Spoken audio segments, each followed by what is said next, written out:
Welcome back to Advice for Grad Students. I'm your host, Phil Haun, and I'm joined again today with Jon Lindsay, who is a colleague, friend, and associate professor at Georgia Tech.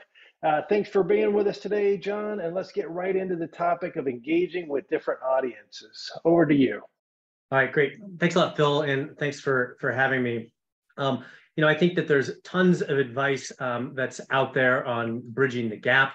It's something that we do. It's something that MIT SSP does really, really well, bringing in the military fellows, having kind of a constant flow of policy folks as well as academics come through the Wednesday seminars. One of the things that I've always been so proud about MIT and being a part of is that, it's one of the few places that does work that is simultaneously academically rigorous and totally policy relevant, right? So people are engaging in meaningful questions, but they're doing it in a rigorous way. And in other places, like, they tend to lean one way or the other. So good job. You've done the first part of like talking to different audiences by coming to MIT, which was, you're inherently doing that. Okay, so there's lots of good advice out there, and I feel in some ways that I almost used to be better at this, or at least more motivated to do it than I am now. Maybe that's just that some of the salt has worn off and I've become less relevant to some of the audiences that I used to speak to. Maybe I'm just getting older, tired, and lazy, and it takes a lot of effort to speak to other audiences. Maybe part of it is I'm a little cynical, right? There is a current in our field of people that want to bridge the gap in order to influence policy, not just speak to it, not just inform it, right? But somehow want to move the needle. And I sometimes feel, well, if you want to influence policy, go into policy. That's where you do it, right? If you want to affect the war, right, get into the military, the Department of Defense, like that's where it's going to happen, okay? And then there's kind of this fundamental tension in what we study. I mean, you can study lots of things at MIT. We have institutionalists, we have constructivists, but, it's kind of the temple of realism, okay? We all study under that paradigm or rage against it, as I did, right? And if you believe that power is more important than ideas, then why would you ever think anyone's going to listen to you in the government? Come on, it's about power. It's about bureaucratic power. It's about legal power, positional power, right? It is not your idea, right? The best you can hope for is that you will be co-opted and impressed into somebody else's political project. So I think that's something we definitely need to wrestle through. But then it comes down to this fundamental issue that, in bridging the gap, okay, there are these different magisteria, right? These kind of different realms that just have different rules, right? Weber writes about this in Politics as a Vocation versus the Science of Politics, right? Doing politics, right? You care about power, you care about influence.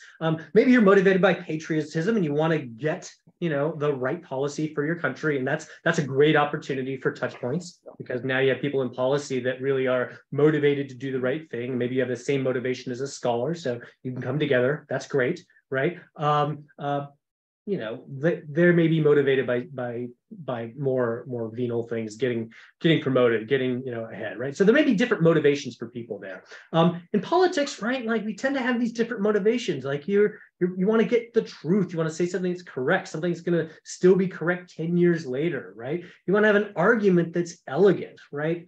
You care about elegance and writing a national security strategy, like you're in the wrong job. It will never be beautiful. It will always be ugly. But right, your book should have something that is appealing, that makes it readable. That, if you think back to Man, the State, and War, like that's a pleasure to read. It's an amazing book. You're like, wow, this is really, really well written. This is why we're still reading Ken Waltz's dissertation 70 years later. That is your task.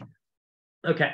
But it goes back to, again, this certain pathology. And this is just, it's inherent to the nature of power, where the king is the sun and the courtiers are the planets that orbit around it. And people want to get into the court, right? And we've kind of reproduced that, right? As we have policymakers and their policy apparatus, and then think tanks that kind of try to be heard and get their ideas in there. And then we've got war colleges who do great work, but are also part of the policy churn. And you've got people that are coming in, and there's kind of like this Oort cloud of asteroids that are orbiting, like trying to get close to the sun. Okay. And if that's your motivation for bridging the gap, like you just got to be careful about that, because that's not what you're good at. Okay. Or it's not what you should be good at. It's not what's going to make kind of a good academic. All right. So lastly, I've kind of got a couple of pathologies that I wanted to go through. Again, like I'm just assuming that like bridging the gap is a good thing. You wouldn't be at MIT, you wouldn't be at SSP, you wouldn't be in IR if you didn't think that like policy relevance is a good thing. And you're talking about that constantly with everybody. So I don't need to persuade you of that. But let me just kind of flag a couple of, excuse me, the pathologies that I've seen. Number one is like you show up with a bunch of practitioners and like, you're stupid, I have the truth, okay? I've been studying something, I have a model, right? I know what the grand strategy should be, you should listen to me, right? That's obviously not gonna fly, right? Like you just don't have the feel for, the trade-offs and the things that they're involved in, right? And that's a really, really arrogant position to take, very, very naive, right? But some people also go in and say, we are stupid, you have the truth, right? We're just a bunch of benighted, befuddled academics. The best we can do is teach some people, but gosh, it's the people who are working in the policy, fighting the war, right? They really know what's going on. If I could just get close enough to the sharp edge of policy of war, then I would figure out the truth. Well, the truth is, like, you get to the sharp edge and there's just freaking idiocy and stupidity all around, okay? So like it never goes away. And so you have the job to kind of like try and think a bigger, different set of thoughts. Okay.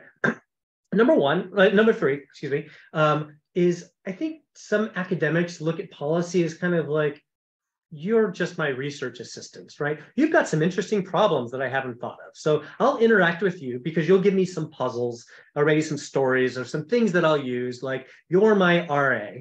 Okay. And I'm doing, my thing, which is more important, right? That's also kind of arrogant, but in a different way. You're saying like, you've got the problems. Once you give them to me, then I will take them and do my thing.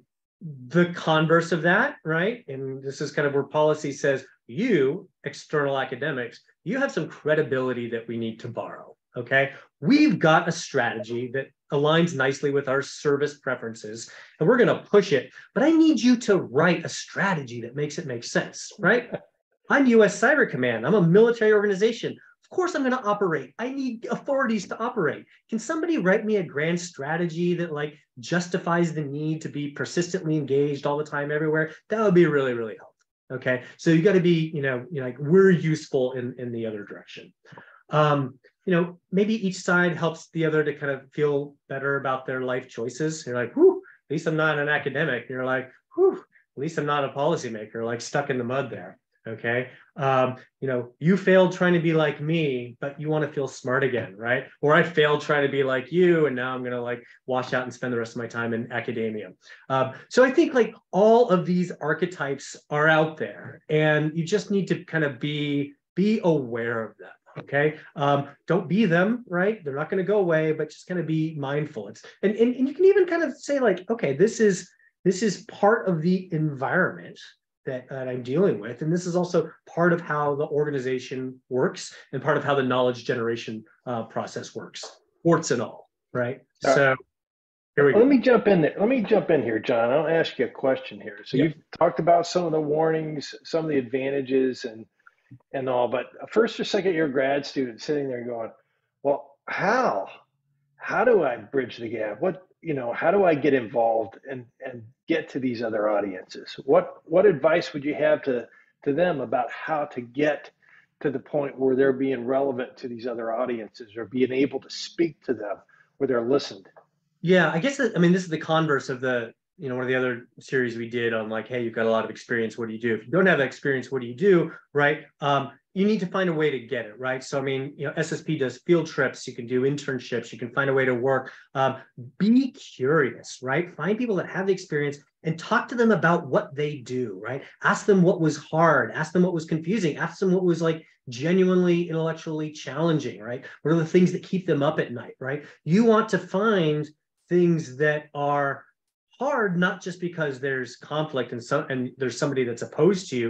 One of the things that are hard because we don't have the concept right, we don't have the theory right, and therefore we need to kind of go back to the books and understand things. So be as curious as you possibly can, right? Be humble, be curious, be engaged, right? There's a lot that's out there, right? But you need to kind of go and see where the mess is being made, right? Don't be afraid to make that mess. Don't be afraid, like no one expects you to know anything, right? And the more you embrace your own ignorance, the more you'll actually be able to start saying something useful. And then the other thing is just, like your comparative advantage as an academic is reading a lot, having a big database of historical examples, having the time to sit down and ponder these issues, right? So take advantage of this time to just kind of bring in as much of this kind of deep knowledge as you possibly can. I mean, like that's just a fundamental aspect of graduate school that should never be overlooked. Yes, you need to learn how to be productive,